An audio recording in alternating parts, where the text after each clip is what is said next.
and welcome to Dinis Guarda YouTube podcast series and show. And here again, powered by businessabc.net and citiesabc.com. In this series, we've been always looking and bringing exciting people from all over the world.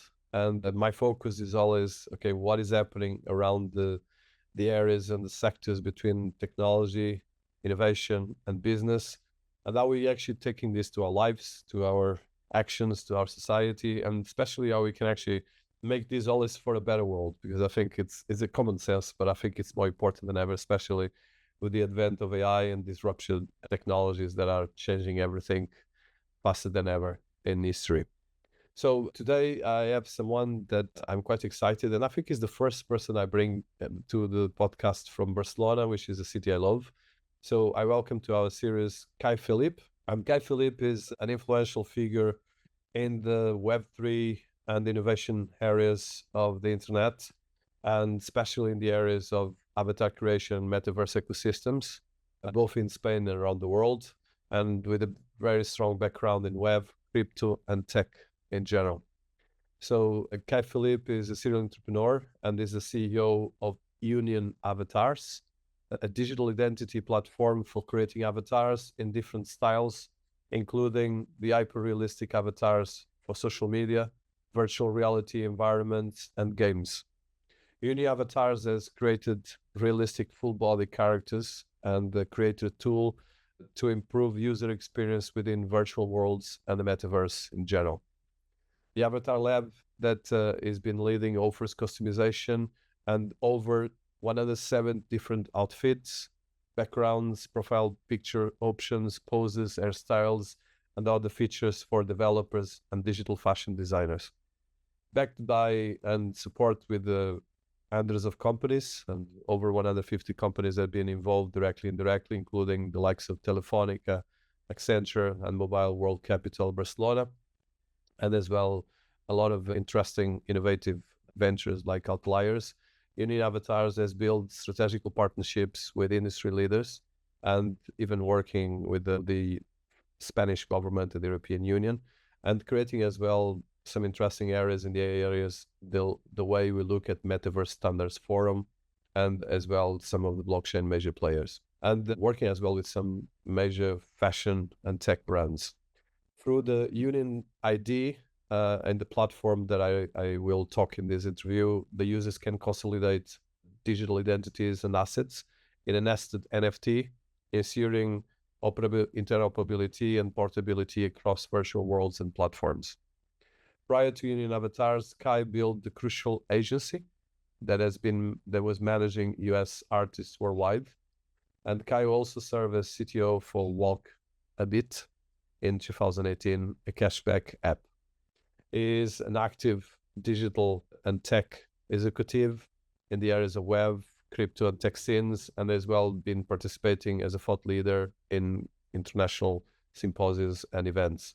As well, he is a teacher at institutions like the Universitat de Barcelona and business schools like SDI or La Salle. And of course, he's been always looking at a deeper understanding of digital innovation and digital identity, as well. How can we bring these kind of digital twins, the avatars, for our new immersive spaces? Cai, welcome to our series. Thank you, Dinis. Thank you for inviting me, and thank you all the team for making this possible. So I'm very excited, and I think it's impressive what you guys build with the Union Avatars. But let's start a bit by your background from Barcelona to the world.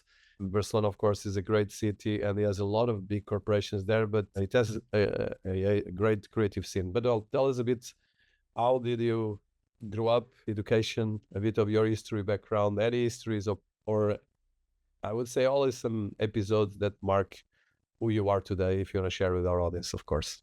So yeah, I would say I got really into technology from an early age. My father was DevOps for AS400, IBM machine, a pretty odd one. So I got access to internet and development knowledge from I was like 10 or 11 years old. So I was already programming some video games with my father. Then later on, I started to move in different tech ecosystems or hacker ecosystems around Barcelona, and then I started studying engineering, but I left after the first year. I created a company, as you were saying before, more related to entertainment and industry, basically working with the US, Europe, a little bit in Asia too. But then in 2013, I discovered Bitcoin through some friends, so I really got interested by the technology and the philosophy behind it. So I started to deep dive as much as I could on these new technologies. On that time, maybe blockchain was not the most used word. It was more Bitcoin specifically, no. But then later on, 2016 with Ethereum, I started to get involved in different projects, and I've been always like a geek, so I was testing different solutions. In fact, in 2015, I tried to build an exchange with one friend of mine, but then, to be honest, I would say we were not brave enough when it comes to the regulations and everything. It was kind of wild west on that time, so we didn't move forward with it. And then in 2016, we created this company named WalkABit that basically was a cashback application where we were offering two types of cashback, either in crypto or fiat.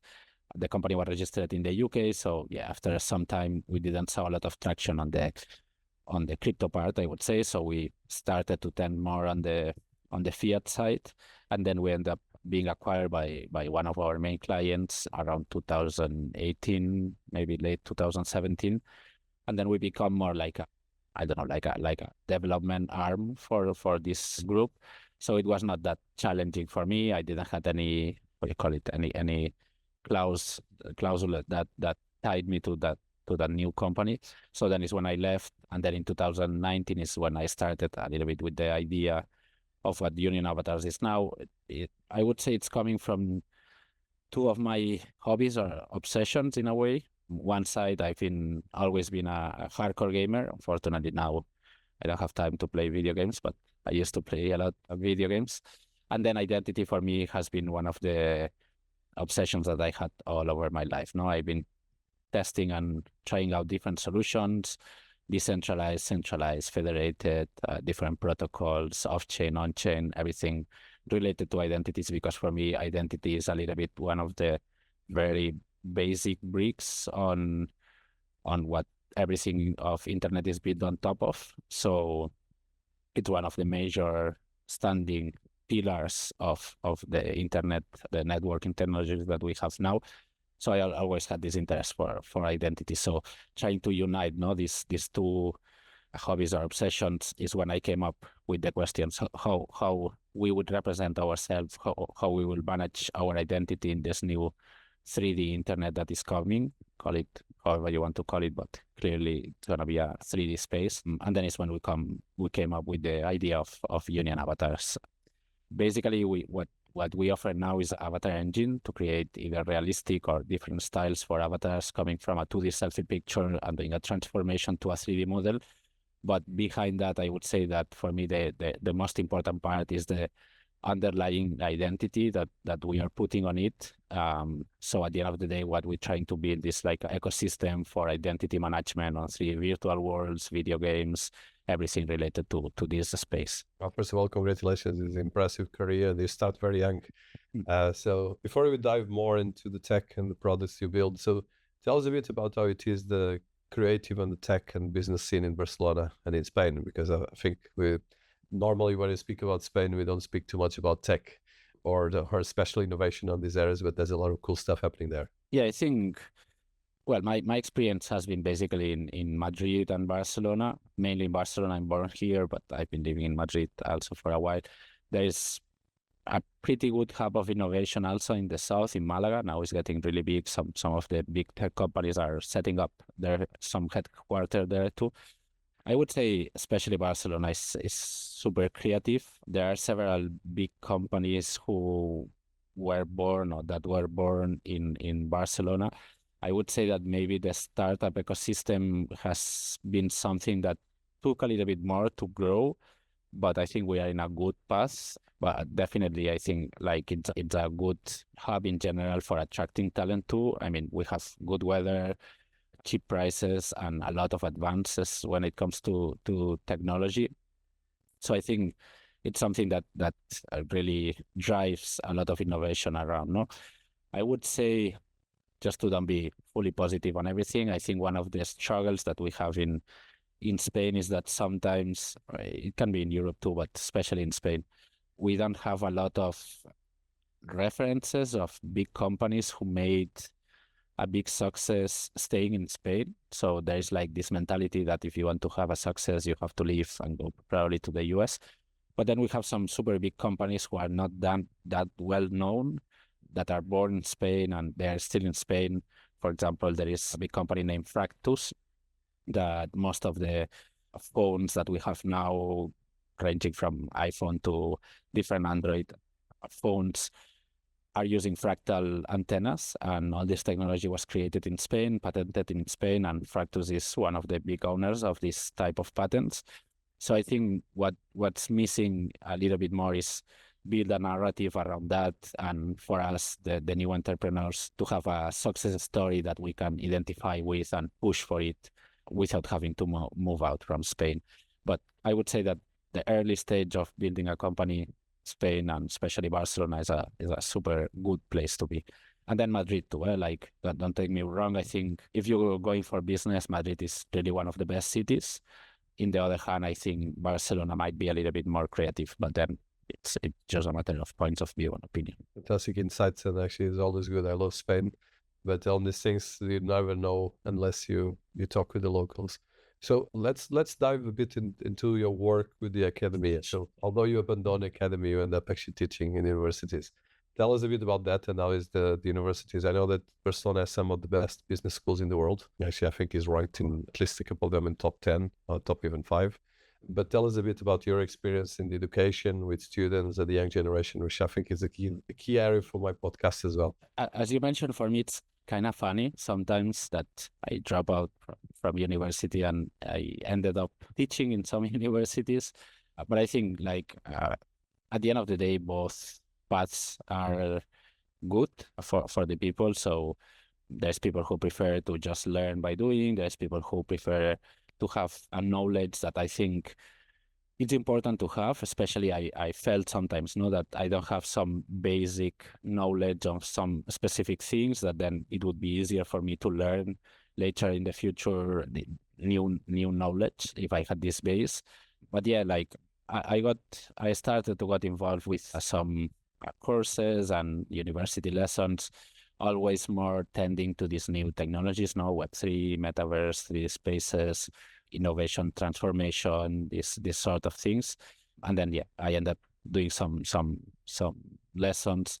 Especially we collaborate a lot with La Salle. I think it's one of the best universities that we have in Barcelona when it comes also to the business side of the knowledge. We have a pretty good collaboration with them, and we participate in several of the courses that they do, and working with different young people.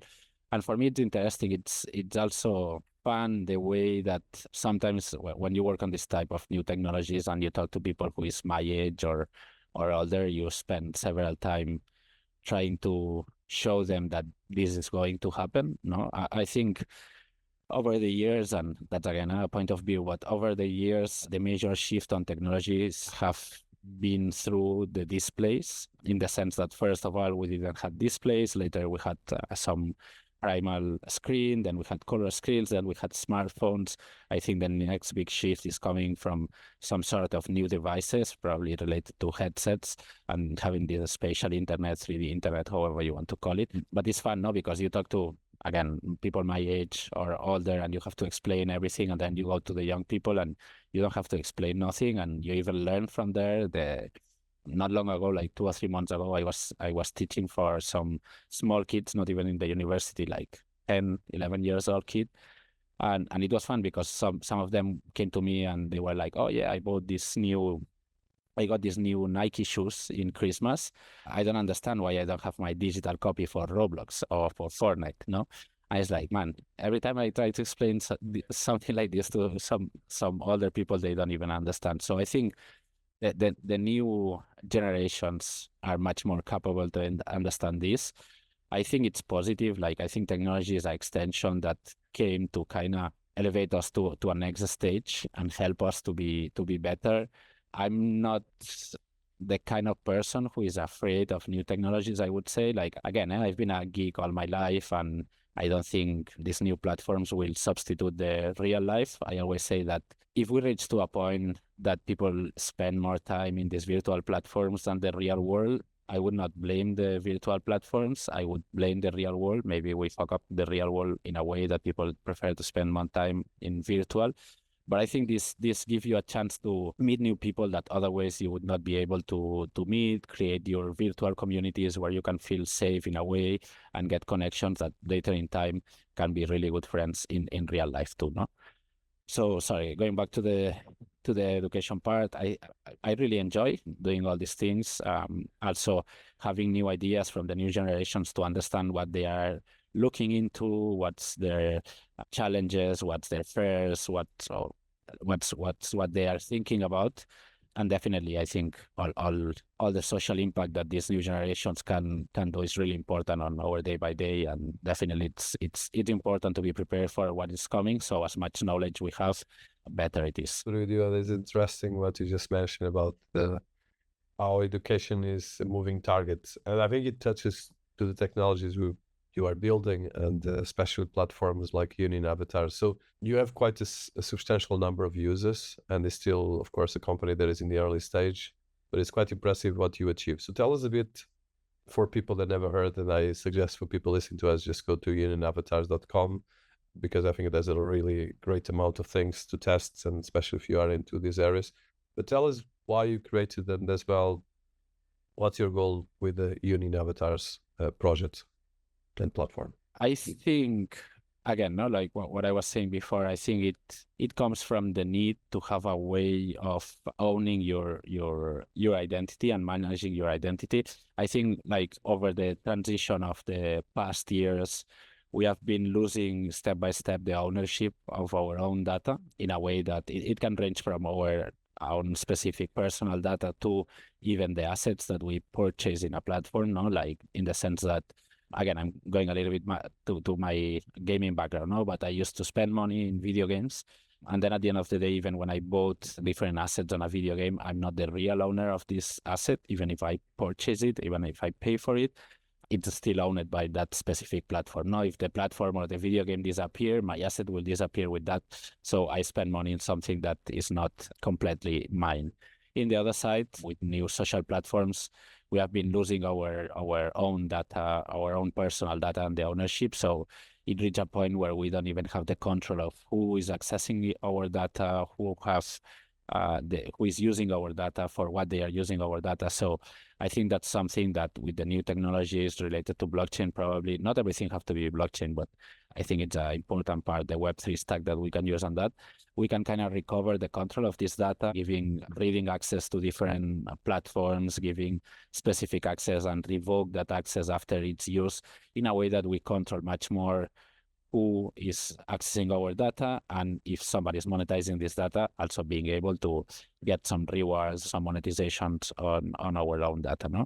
And same way with the assets, everything that we spend on the digital, like, it should be ours if we pay for it, and if we should be able to be the proprietary of it, the owner of it, sorry. So I think that's two of the main reasons why we tend to these new technologies using identity. And then for me, avatars, again, like, I am not the kind of person, I always say that same way in the real world, you don't dress the same if you go to the gym or if you go to the office. I think in the virtual worlds, it should be the same, no? In social networks, we also see it. People usually have a different profile when it comes to LinkedIn or Instagram, for example, or they showcase themselves in a different way. So I think in the virtual worlds, it should be the same. Maybe you prefer to enter a video game and have more cartoonish avatar, and you prefer to enter a bank and talk about business in a way that is more realistic. So I'm not, even though we started with the realistic avatars, I've never been pushing for one specific style. I think same way the people have the choice to access one of the thousands of platforms that is available on the internet, they should be able to represent themselves as they prefer. No, just to be clear, like I had, especially on these teaching lessons that I did, I had different people who were saying, oh no, when I join a virtual 3D platform, I want to showcase as who I want to be, not who I'm who I am actually. I've seen people saying, oh no, I don't have any avatar that fully represent myself, and that's what I would like to have. So I think there is people for every choice. So it's important to offer this optionality of offering different options, different ways of projecting, with different ways of creating profiles. And that's what we try to do with junior avatars, now integrating different styles, always under the same profile. So you don't have to be creating a new profile and having like a fragmented identity that is across multiple platforms, but having the sole control or the unique control of your identity, and then finding different ways of projecting it. So you touch a lot of things, and I think one of the areas that is, I think, key is how we look at the avatar and digital ID or identity. Let's put identity. In the end of the day, like you said before, I like a lot, and I've been writing a lot about this, about the concept of digital twin. In the end of the day, an avatar is a digital twin. Might be even avatar that is even something that is more for you to play around. But in the end of the day, how you advance and that technology works, we have this. So let's focus on first on the ID. So you touched the importance of controlling our ID, controlling our data, and how an avatar can actually be a process for that. So from your experience building 3 companies at least at a substantial scale, and right now with one that has a substantial number of users, what is the areas that you would like to separate? And I'm talking purely from a product perspective, because I think the challenge if you go to ID is, okay, it becomes, ID is very blurred between all the different digital footprint that we have. But as well, if an avatar like yours, especially if you use an NFT or blockchain technology, can become something that can actually be used. You can have a wallet, you can have a lot of different things. But well, how do you see the protection of ID, and as well, how, from your experience, both as a citizen, as an entrepreneur, and as well an educator, because you're dealing with young people as well. So you see, like you said, young generations, and in Spain, I know that the abyss is much bigger because it's a more conservative society, at least in some areas. How do you see this part of ID, or I would say physical ID and digital ID? I mean, I on that specific topic, and just to give a little bit of light, I think there is a way of trying to showcase that you are who you really are. But for me, something that might be that might generate a little bit of friction for some people. But when I talk about identity, I don't talk about the actual government ID that you get. I think that's pretty complicated for a private platform to access this identity scope that at the end of the day, the governments will always try to control. So when I talk about identity, I talk more just like trying to be the email of the 3D platforms, in the sense that most of the authentications or identifications that we do in our day-by-day in internet are done through an email, not through an actual digital certificate or digital ID. So I think that there are ways to demonstrate that you are who you really that you really are who you say that you are, without having to actually have a valid digital certificate or ID card that is provided by a government. No, on the other hand, I supportive of some kind of privacy. That's something that I think that we also lost over the time. I think there are different ways to create reputation around an identity. No, I think, I don't know, Satoshi Nakamoto is for me probably one of the most famous cases. No, somebody that through a private public key system is able to use an identity in a recurrent way, that they can keep signing message, keep having a communication, and maybe at the same time not disclosing their actual identity, but there's ways to demonstrate that they are who they say that they are. So I think that's important. No, I don't think that privacy is only for people who want to do bad. I think everybody should have certain level of privacy, and I'm an advocate for that. So I think also with these new technologies, we are able to keep some of this privacy. You know, now we are driving a little bit out there, but with self-sovereign identity systems, at the end of the day, there are different examples that you can do this selection of the disclosure of information that you really want to provide to the platform or to the entity you are talking with, while now sometimes we are forced to disclose full range of information that is not directly related to the operation that we want to do. No, so I think that using these new technologies, we will be able to frame a little bit more who we are giving our information, what type of identity we are providing for each one of the platforms, and some of them doesn't require a full KYC, some of them yes. So, but again, going back to the original question, I try to differentiate a little bit. When I talk about identity, I always try to tell more about the identity that each one wants to showcase, not the identity related directly to a physical person assigned by a government. And then I think identity, especially now with the advancements on AI, everything that we are seeing, more and more we are seeing a necessity to be able to demonstrate that the person who you are talking to is the person who you really think that you are talking to. So that's important, that there are some cryptographic ways of doing a demonstration of the valid identity that is behind the person that you just have in front. That's when it comes to the specific identity part. Then going a little bit wider to the avatars, again, no, I think there should be ways to demonstrate that the avatar that you are talking to is really the person who you think that you are talking to.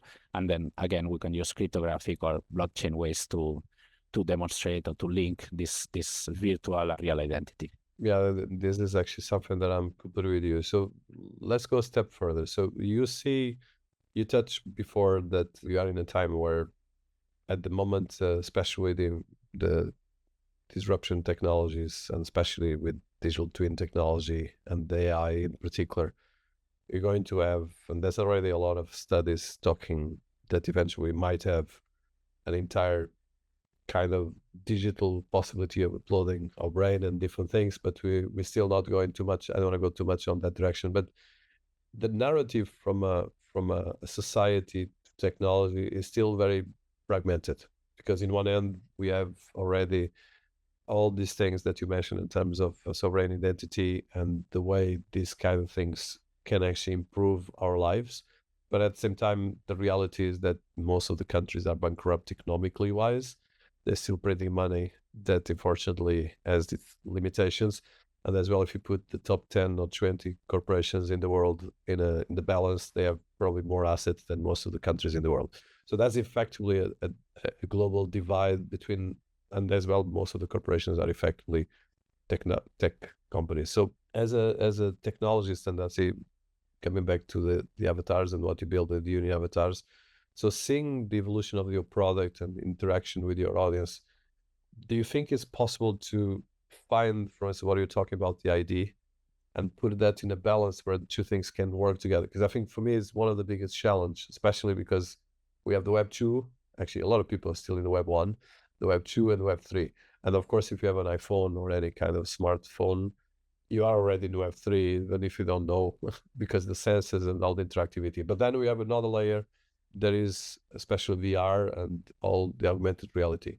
I know this is a big question, but I want to see how you see these different areas working together. It's because at the moment we have AI, Metaverse/VR, and all these kind of spatial computing parts. And then you have, of course, all the fragmentation of the traditional systems of, I would say, even infrastructure ecosystems. Because for instance, you mentioned ID. I can have my personal ID, but then I have to go to the voting ID, the country ID, and then the data of my bank, of financial, and even there's a lot of contradictions. But I want to see more from the context of the product and what you're building with the uni avatars, because what you're doing right now, it's interesting in bringing this forward, this narrative as well. Totally. I mean, yeah, without going too much on the philosophical part, let's say, and going more on the product utility, what we try to build at the end of the day is a way to store most of your important data in a way that you can control it as a user, again, and giving access to certain entities just whenever you want to give access to it, and then connecting that to the different projections that you can have for this upcoming internet. I see that at some point there will be a merge between all these technologies, AI, VR, XR, everything related to metaverse, all these things trying to get together. I think at the end of the day, just the evolution of the internet as we know it. And I think there might be some point of connection where we are able to use all these technologies on the same stack, let's say. But I think like each one of them is advancing on their own path, and this at the end will imply a lot of changes on the overall technology that at some point will connect. No, again, when it comes to the avatars, we see a lot of improvements being done on the last 2-3 years. The new headsets are improving day by day. We see this connection of having, like, for example, from one point of view, having big headsets with a super big technology, and at the same time having super small headsets that maybe doesn't have that much technology, but they are implementing. So probably there will be a point of connection between all of them. But again, I think there's still a lot of work to be done in this part. On our specific case, again, like I think driving to feed your avatar, your profile with as much information you can until a point that you are able to create some sort of digital twin of yourself or some container of information related to you. And then you can manage that everything from a central point, from the user point of view, but at the same time having the information stored in a decentralized way that is secure and cryptographically secure too. I think that's a little bit the goal on to where we are going. No, we don't want to be the owners of the data of the users, but we want to provide a platform for the users to be the owners of their own data. No, and I love the way you put it, because I think it is about how you can actually blur this or blend these things together, but in a sustainable way. So that brings me to one of the things that you guys are doing that is quite impressive, is to start creating an interaction with the avatar, and you touched before the I'm talking the digital clothes of the avatar, because I know that for a lot of people in our audience, like you said, I still have to explain that people buy digital assets, and we're talking about billions of dollars, and there's an entire industry on that, and is increasing. So can you explain to our audience how it works? I think let's start by that, because a lot of people still don't understand it, unless you are probably between 18 or actually 10 and 20 somethings, you understand. But if you are in game, if you're not in game, probably don't understand. So I would like, you have, just for people listening, so you need avatars as a way, when you build your avatar, you can choose your clothes. And at the moment, I know as well that you started to work with fashion designers. So if you can elaborate on that, because of course this is something everyone understands, but the digital part probably is less. I think, well, there's different points. As you mentioned, just to have an overview on the market that this is moving, I think in 2023, the overall market when it comes to buying and selling digital skins and garments and assets reached to more than 42 billion. So I think that's an important market happening there. We see a lot of physical brands also starting to go into the digital world, doing different activations to try to reach to younger generations or maybe refresh their own brand in a way. I think also there is a tendency or a trend that we're starting to see more into purchasing digital assets coming from, like, I think there will be some point where we will be able to dress in a way virtual assets through AR, and you will be able to see these virtual assets on the people that you find on the street or whatever. But going to what we are actually doing, like we are doing partnership with different brands. Some of them are fully physical and trying to go digital. Some of them are full digital already. And what we are opening is a sort of marketplace for the digital designers to be able to sell these assets to the avatar. There are plenty fashion designers, digital fashion designers right now, but I would say that one of the challenges is that there are not a lot of ways to give a utility to that specific asset that they are generating. So what we are trying to offer, and we are not the only avatar company in the world for sure, but what we and other companies are trying to offer is a way to give utility to that specific virtual assets. There was a recent market research from Roblox where they were showing that several of the young generations are using these virtual platforms to dress or test some dressing, some new fashion trends first in virtual to see what's the feedback that they get from their friends, from their community, and then later on they dress the same digital asset in the real life, or they try a haircut in the virtual world, and once they get the approbation a little bit, to say it, from their community, then they dress it on the real life.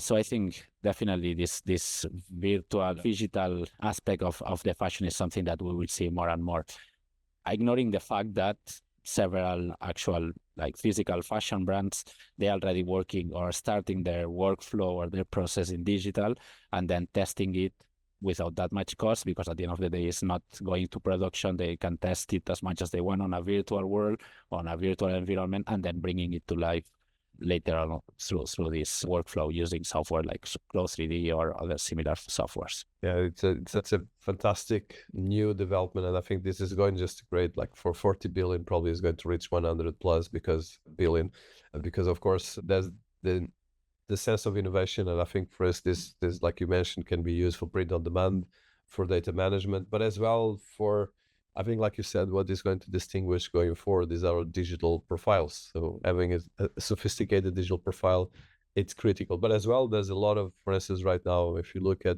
I'm going a bit more technical, if you look at platforms like Unreal Engine or Epic Games and Fortnite, you actually have to spend money in your avatars, or even Roblox for children. This is already a multi-billion dollars business in multiple levels.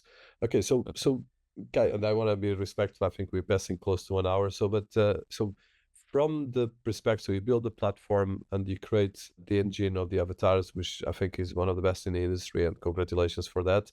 And then you have all this kind of world that can be created out of this. So I don't know if you want to advance, what would be your vision to go and take the Union avatars forward? Of course, besides the funding and all the different things, but more from a product perspective, and especially with your audience, because you have quite a substantial audience already. Well, I think one of our main goals now is to starting offering much more services to the final user than what we actually did until now. We were much more focusing on the B2B aspect of it, especially because we were working with several enterprise and corporations. But right now we're focusing a little bit more on our community, our users, and also all this community of fashion designers who, in the majority of cases, they want to test their actual designs in avatars, or, as I was mentioning before, giving utility to it. But I think our vision, and going back a little bit to what I was saying at the beginning, is the way of offering as much different styles or different projections as we can to the user in a way that they can feel related to the avatar that they prefer on each moment of their day or of their life. So I think our goal is driving this direction and trying to become a little bit the reference when it comes to avatar hubs, avatar keychains, in a way to manage your identity. So again, this universal ecosystem for identity management, I think, is one of the most important vision that we're trying to drive forward. And then again, like, you fail sometimes, you win sometimes, is a plane that you are building while you fly it. But I think we are on the right direction, and time by time, or step by step, or day by day, we see that we get validation on what we are doing. No, so I think, it's a little bit hypocrite what I'm going to say, but I always say that I think all these new technologies are closer than we think, but it might take longer than we think at the same time. So I think in a quite short time, we will start to see a lot of advancements, a lot of implementations on our day-by-day and real utilities, but it might take a little bit longer than we actually think or aspire to. Yeah, it's an ongoing moving target, let's put it that way. And I think it's going to be bigger. So from, as a person that has been in all these inceptions of from, well, technology, digital transformation, especially the areas of blockchain and avatars and Web3. So how do you see the Web3? I know that is Web3 or Web 3.0, Metaverse, or the present stage. We talk about the fragmentation, but I would like to hear you just on the terms, in general terms. How do you see the industry, especially when it comes to the technology part? Well, I think it advanced pretty a lot, I would say. I've been, especially on the blockchain Web3 part, I've been there from the early days. I think there has been a lot of evolution related to that. I'm not the kind of person that thinks that blockchain or Web3 serves every purpose in life. Like, there are other things, other ways, other technological stacks that can work for specific cases. But I think that we are reaching to a point where we see more utility and usability to some of these technologies. No, if you look back 10 years ago, it was totally different. I think in a way, we are kind of assuming some things that maybe were not directly related to the original philosophy that all these new technologies were built on. But in the other hand, if we want to really make real use and to make it mainstream in a way, we have to accept these changes, no? For me, it's funny, like, even the metaverse blockchain, like, the amount of times I heard that blockchain is dead or metaverse is dead.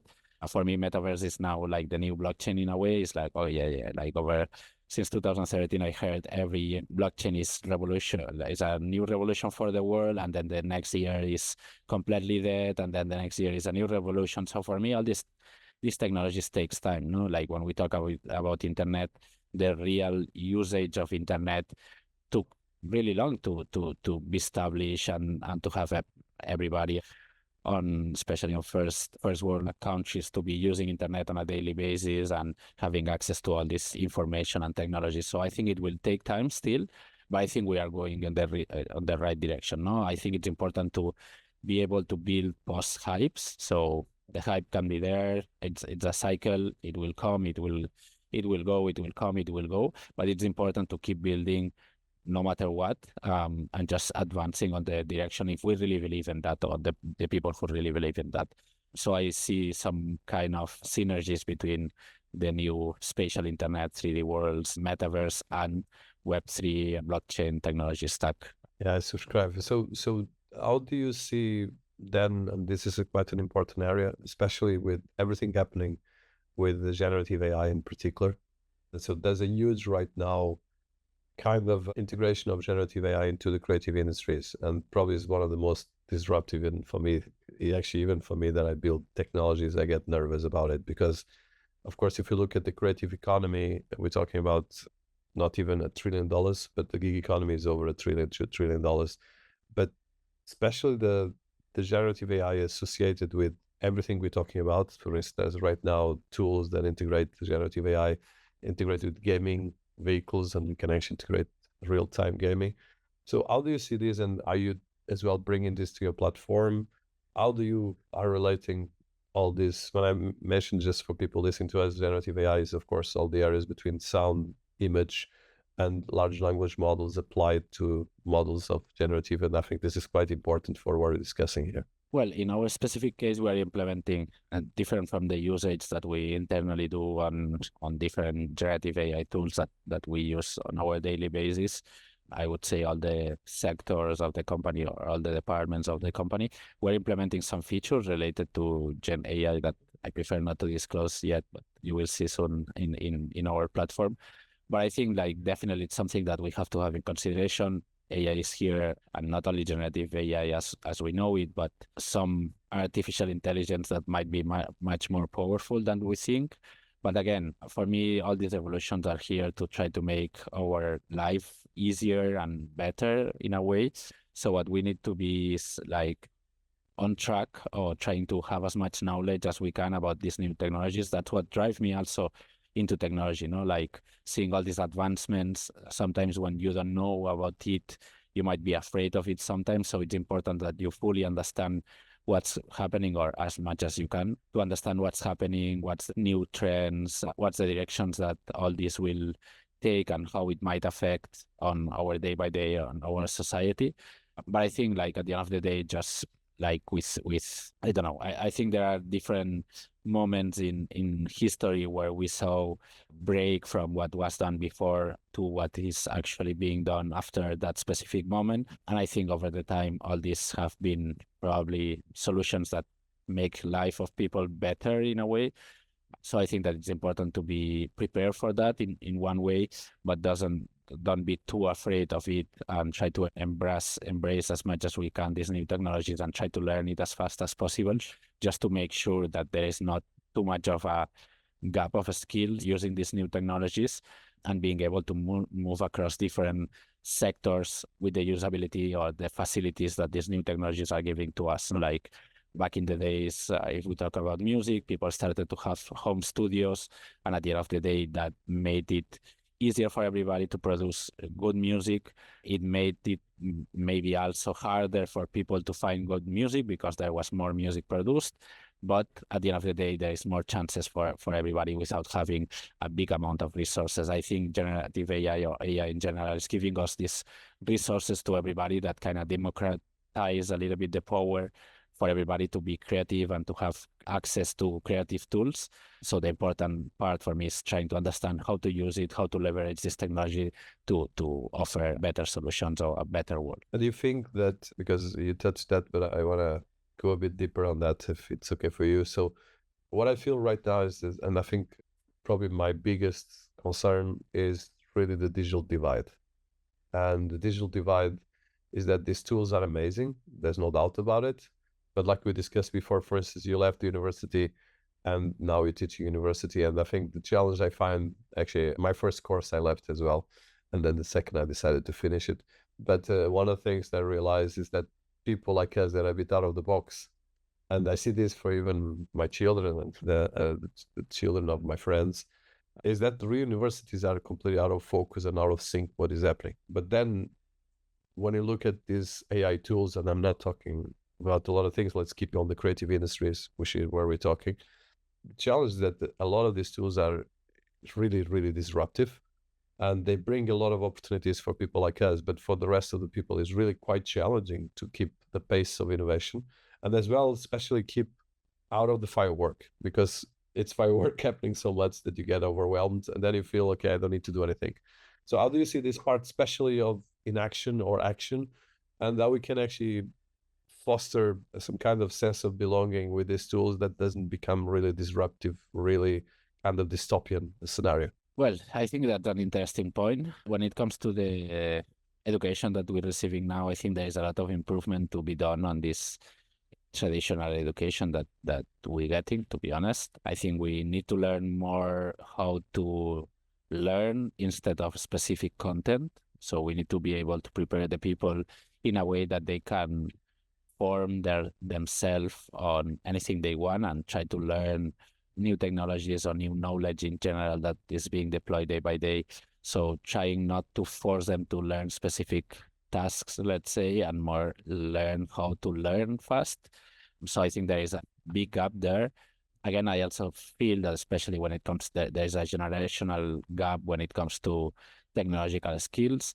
But I also see that if you look at some big corporations, you see every time more people who is interested by different verticals or different topics in one same company. So recently I've been participating in several conferences where we talk to big corporations that they have the feeling that the people want to be less specialized in one specific thing. They like to know about one specific thing and be maybe the best on that specific thing, but at the same time, they like to have a wider knowledge about what is happening, and especially when it comes to technological skills.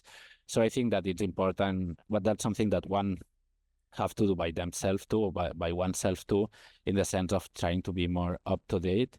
Just to be clear, like I tell you, like my father was a developer, I'm a geek, but my brother is totally the opposite. He don't know, like every time he need to download an application on the phone, he's asking his wife to do it. But then I think at the end of the day, this is like kind of killing a lot of options for yourself in a way, because you are really not aware of anything that is happening in the outside world. It can be good, I don't say not, but I think like it's also limiting a lot your own possibilities.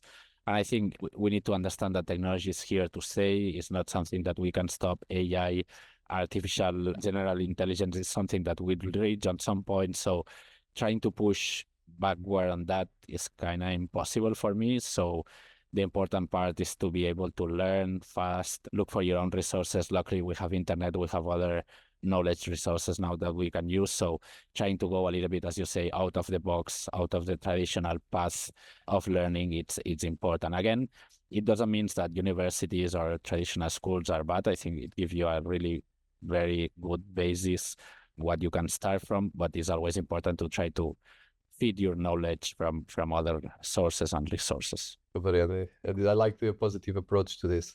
So from the product, and coming back to it in avatars, so you have a lot of things going on. So we are wrapping up. I want to be respectful of your time. So probably do just one or two more questions just for the audience. So in terms of the areas that you have and that you are more excited right now on Union Avatars and your team and your product, what are the things that you would highlight to our audience, especially on the product side, as well on the community side? I think the two more interesting parts of what we are building now is offering different styles for the avatar creation. That's something that we have been pushing for a while, and I'm really excited about it. It also opens much more opportunities for our software to be implemented in different verticals or in different type of business, let's say. And then the creation of this marketplace that we are opening and the integration to create this full community of users, brands, platforms, and designers. And I think it's really important because right now also designers are struggling to serve their assets to different platforms. So I think trying to link all these communities in this specific hub that we are creating is something that I'm pretty excited about too. And all the engagement, let's say, connection that we can do within all these communities to be able to generate something that tend more to standardization of certain things related to avatars and digital identities is the 2 points that I'm more excited. So I would say expect some new releases on the upcoming 2 or 3 months that definitely it's worth to be up to date in our platform. No, fantastic. So I have one question, 2 more questions. So in terms of your collaboration, and you receive some funding as well from Mango. So Mango is a big fashion brand. So tell us a bit about that part of integrating your platform with brands on fashion, big brands like Mango from a very big group. Sure. I think one good thing that Mango have is that they have been always betting for new technologies. They did an activation in the Decentraland, for example, and they just opened a shop in Roblox too. So they are always experimenting with these new generations in one side and with these new technologies in the other side. So I think for being a Spanish brand, they are one of the most innovative, or at least the ones that take more risks when it comes to trying new technologies. For us, it's been an exciting collaboration. We joined the startup program that they have, and we got some investment. So we had the chance to talk to a lot of the internal teams, either product and devolutions, AI, innovation teams, that I think they gave us a really interesting picture of things that we had assumed in a way. And then when we talk to them and sit down with them, we understood what are the pain points that they have and what's the reality behind it of some speculations or hypotheses that we had, that at the end of the day, talking to them on a daily basis, it gave us the chance to understand much more what are the needs of a corporate like them. So we're happy with the collaboration. You will see one of the products that we release it with them anytime soon. But yeah, through that, we also had the opportunity to bridge with other fashion brands who got interested in what we were doing. And then we had some interesting collaborations that, for example, last year we released one specific garment in the Madrid Fashion Week that I would say is the biggest fashion event in Spain that is happening yearly. We had some major collaborations with different brands and designers who, maybe attracted by this first collaboration with Mango, started to look more into this digital world and trying to understand more what these new technologies can provide to them. So again, I think the collaboration has been very positive when it comes to the output of final results that we got from that. Oh, congratulations, and it's excellent. So in terms of the work you've been doing with holograms, you've been doing some experience with holograms, some cool stuff that I heard about that, because that is an important part as well. We are used to holograms from Star Wars, but this is becoming real, and there's a lot of cool stuff you can do with it. Yeah, I mean, to be honest, we didn't do that much work on the holograms part. At the end of the day, what we're serving is a 3D model that then it can be reproduced also on a holographic way. Unfortunately, we didn't get to a point where we can do live streaming or something like this. On our specific case, there are technologies that allow you to do that. But I think that's an important point too. I don't know until which point that would be the technology that we will be using in the future, especially now that we have headsets that have all this level of reproduction and connectivity like we've never seen before. But it's been also some interesting use cases that we have been having from some of the clients and trying out. But I would say that part, to be honest, is more of a proof of concept or testing part that actually a big part of the product. I understand. Although it's cool. Very good. So Kai, I want to thank you for your time. I don't know if you want to just tell the people they can find you a bit more about your communities, some of your social profiles. Yeah, sure. I mean, I would invite everybody to follow us on Instagram, Twitter, join our Discord. We have a pretty big community there, especially on the creator side. You can find us in unionavatars.com, create your avatar, test the beta version, and give us some feedback. That's important. Soon you will have the cartoon style too. And then you also can find me in any of the social networks under the handle Kai Kroschel. So happy to chat or to deep dive in any of the parts that we had on this talk or anything that can come to your mind. First of all, congratulations. And I urge people listen to us that check, sign up and test with the avatars. And congratulations, and focus right now on the next stage of growth and building a great community and a great product. Thank you so much for your time, Cai.